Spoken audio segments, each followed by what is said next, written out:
Hello everyone, true English classes bye Ramesh sir को subscribe कीजिए, bell icon को press कीजिए ताकि मेरा नोटिफिकेशन सबसे पहले पहुंचे आप तक। Thank you. True English classes bye Ramesh sir में आपका स्वागत है।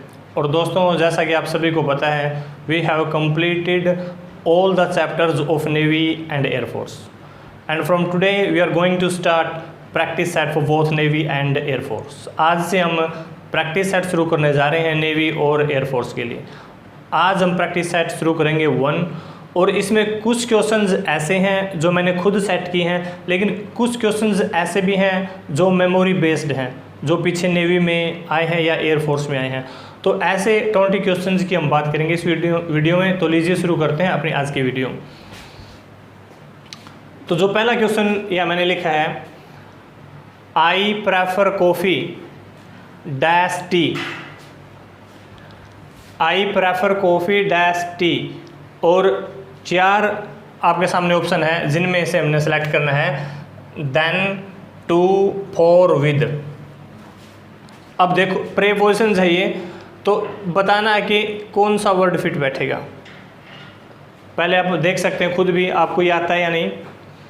तो इसमें जो राइट आंसर है वो है two. Right answer is two. अब मैं आपको बताऊंगा क्यों, इसके साथ में और भी ऑप्शन मैं आपको बताऊंगा। यदि आपको प्रेफर दिखाई दे कहीं, प्रेफर, यदि आपको दिखाई दे injurious, prefer, injurious, junior, senior, superior,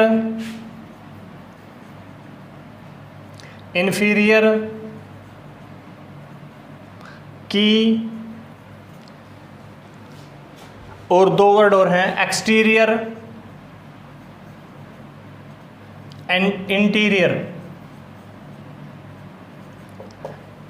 जो जिनकी आवाज़ ये सुपीरियर, जो सेम राइमिंग इनकी कुछ वर्ड चाहिए, तो ये इनमें से कोई भी आपको दिखाई दे, you have to fill to.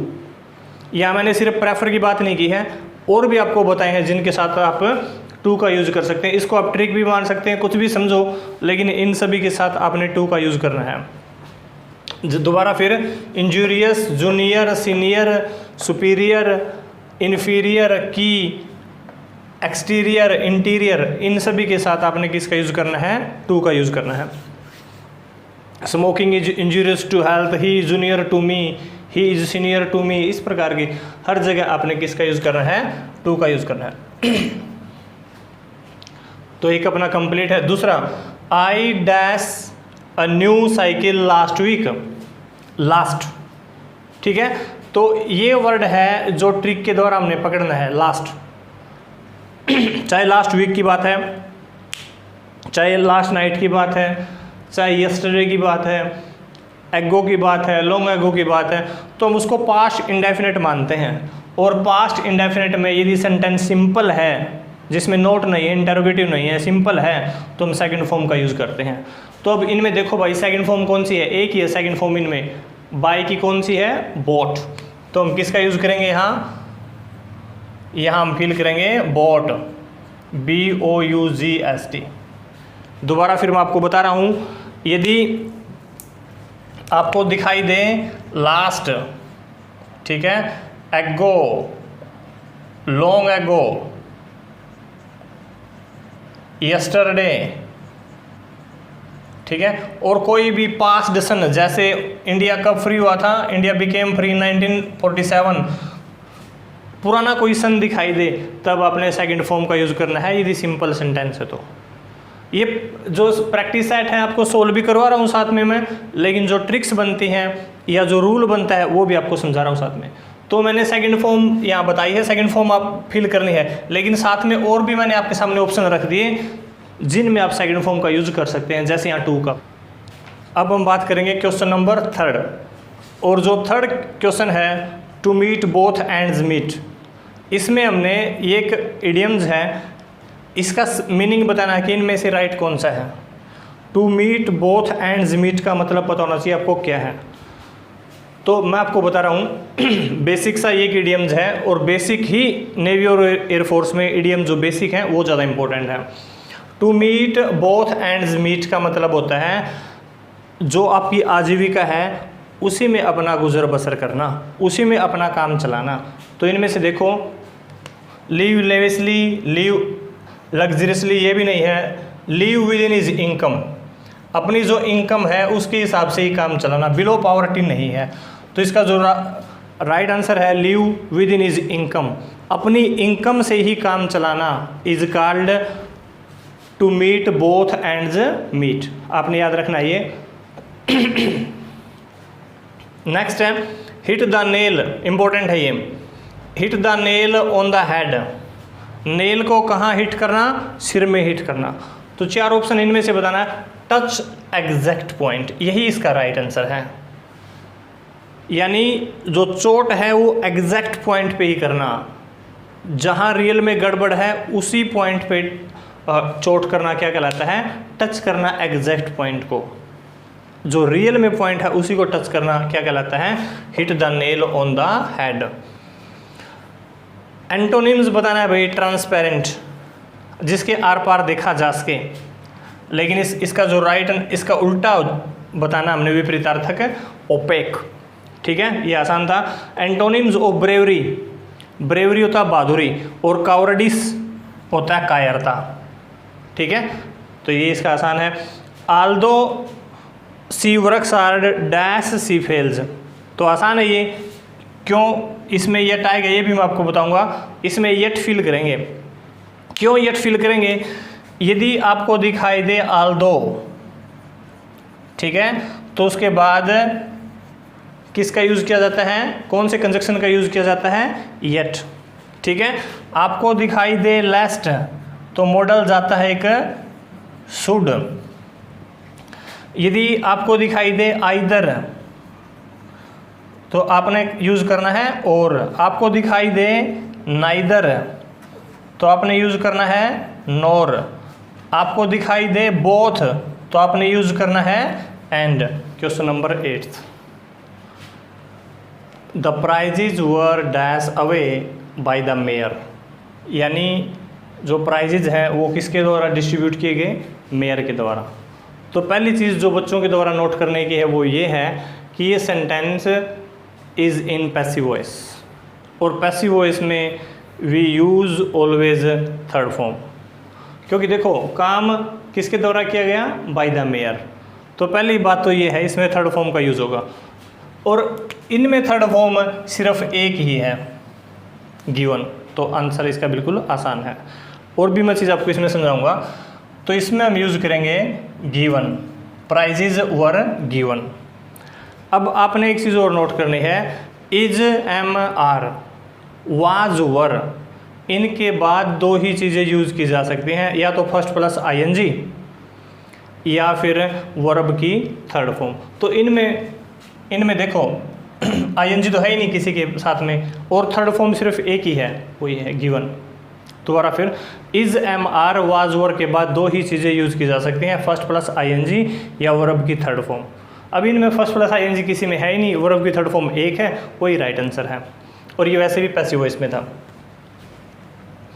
I know him, और इसका हमने चेंज करना है वॉइस, एक्टिव वॉइस में है ये, पैसिव वॉइस इसको बनाना है। आई नो हिम, तो आपको पता है सबसे पहले जो लास्ट में ऑब्जेक्ट है उसको सब्जेक्ट बनाया जाता है ही। ठीक है, अब ये देखना होता है फर्स्ट फॉर्म है, सेकंड है, क्या है, फर्स्ट है। यदि फर्स्ट है तो यहाँ इज एम आर लेके आते हैं, और ही के साथ में इज आएगा, ही इज, इसको थर्ड फॉर्म बनाएंगे। अब ही इज नोन, ठीक है। और लास्ट में आपको पता है एक वर्ड का यूज़ किया जाता है बाई, लेकिन हर जगह यूज़ किया जाता है, लेकिन इसमें हम यूज़ नहीं करेंगे, क्योंकि कुछ वर्ड्स ऐसे हैं जिनके साथ में जो प्रीपोजिशन जो वो फिक्स है, जैसे नो के साथ में टू है, फोल्ड के साथ में ऑफ है, ठीक है। तो ये कुछ स्माइल के साथ में एट है, तो ये उनके साथ में ही रहते हैं, तो इसके साथ में बाई का यूज़ नहीं होगा। ही इज़ नोन, इसके साथ में यूज़ होता है टू, और जो आई है इसको पीछे लेके जाएंगे, इसका बन जाएगा मी, तो he is known to me. अब ये 4 ऑप्शन है, इनमें देखेंगे हम, he is known to me पहली है, और बच्चे करके आते हैं इसमें नोन बाई मी, ये गलत है, क्योंकि इंपॉर्टेंट है ये, नो के साथ में किसका यूज़ होता है, टू का यूज़ होता है, आपने याद रखना है, note by. He said to me don't make a noise, narration है ये, बच्चों को पता है नरेशन, जिसके कई नाम हैं, direct speech, indirect speech, reported speech भी जिसको बोलते हैं, ठीक है, उसका ये सेंटेंस है। तो he said to me don't make a noise, तो सबसे पहले ही लिखेंगे, ठीक है। सेड टू को, ये इम्पेरेटिव सेंटेंस है, जहाँ रिक्वेस्ट भी हो सकती है, जहाँ ऑर्डर भी हो सकता है, जहाँ एडवाइस भी हो सकता है, ठीक है। तो ही सेड टू मी, तो सेड को हम चेंज करेंगे आस्क्ड में, और देखो आस्क्ड सिर्फ एक में ही है, ठीक है। और जब ये कोमेज हटाए जाते हैं कोमाज को, तो डू नॉट, डू यहाँ से चला जाता है, भगा देते हैं डू को, और नोट टू करते हैं, ठीक है। तो नोट टू, और मेक ए नॉइज। ही, दोबारा फिर, ही आस्क्ड मी, सॉरी, यहाँ हर जगह किसका यूज होगा, यहाँ यूज है मी,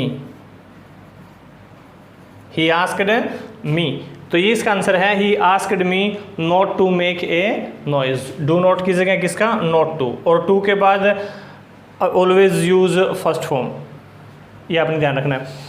द एक्ट और practice of walking in sleep, one word substitutes का ये एग्जाम्पल है।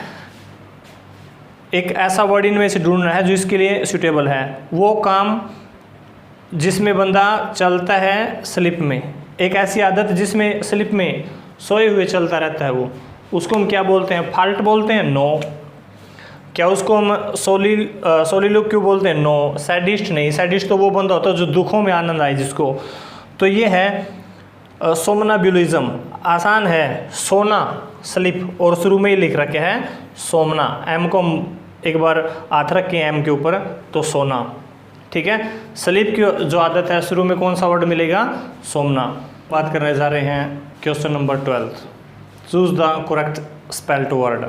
इसमें हमने वो वर्ड सेलेक्ट करना है जिसकी स्पेलिंग सही है, और ये चारों स्पेलिंग इन्होंने मेडिसिन की दी है, इसके लास्ट में इन्होंने ई नहीं दिया, ठीक है, और इसमें यहाँ पे एम ई गड़बड़ कर दी है, यहाँ एम ए डी कर दिया है, और राइट स्पेलिंग क्या है, M E D I C I N E, medicine, M E D I C I N E, ये आसान था।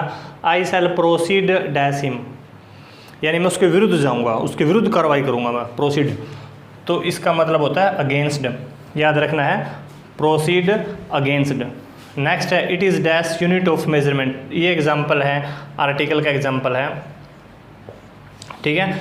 इट इज़ डैश यह, यू जहाँ लिखा जाए और यह की आवाज़ निकलती है वहाँ हम ए का यूज़ करते हैं, जैसे European, E U R O P E A N, ठीक है, यूरोपियन। यूजफुल, यूजफुल, जहाँ यू लिखा जाए और यह की आवाज़ निकले ए का यूज़ करते हैं, तो इसमें जो राइट आंसर है वो है, it is a unit of measurement, it is a unit of measurement. A man having no hair on the scalp, यानी जिसके सिर पर हेयर ना हो, तो आपको पता है ये BALG, बालेट,